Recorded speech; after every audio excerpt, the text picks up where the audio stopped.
சஞ்சயன் உரைத்தான், பரத குலத்தில் வந்தவரே, குடாகேசன் சொல்ல ஹிருஷிகேசன், இரண்டு சேனைகளுக்கிடையில் உன்னத தேரை நிறுத்தினான். ஹரியோம்.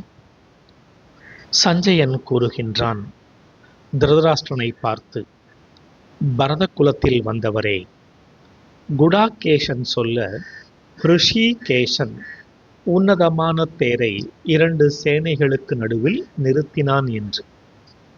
இங்கே குடாகேசன், ஹிருஷிகேசன் என்கின்ற இரண்டு சொற்கள் பயன்படுத்தப்பட்டிருக்கிறது.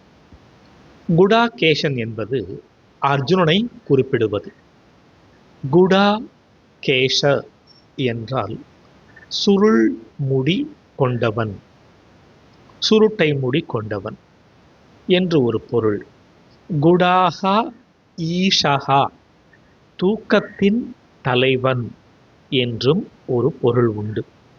ஆக தூக்கத்தை வென்றவன். இரண்டாவதாக ஹிருஷிகேசன், ஹிருஷிஹி ஈஷகா என்றால் புலன்களுக்கு தலைவன். இங்கே தூக்கத்தை வென்றவன் புலன்களை வென்றவனிடம் கூறுகின்றான். மறைமுகமாக சஞ்சயன் கூற வருவது என்னவென்றால், வெற்றி பெற விரும்புபவர்கள் தங்கள் புலன்களை வென்றவர்களாக இருக்க வேண்டும். அதற்கு மேலாக தமோ குணத்தை சார்ந்த தூக்கத்தை வென்றவர்களாக இருக்க வேண்டும்.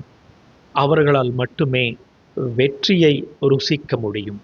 இது அந்த காலத்தில் இருந்த ஒரு உண்மை. அதை திருதராஷ்டிரனிடம் மறைமுகமாக கூறுகின்றான். குடாகேசன் கூற ஹிருஷிகேசன் உன்னதமான தேரை இரண்டு சேனைகளுக்கு நடுவில் நிறுத்தினார் என்று. நிறுத்திய பிறகு என்ன நடந்தது? அடுத்த பாடலில் பார்க்கலாம். ஹரியோம்.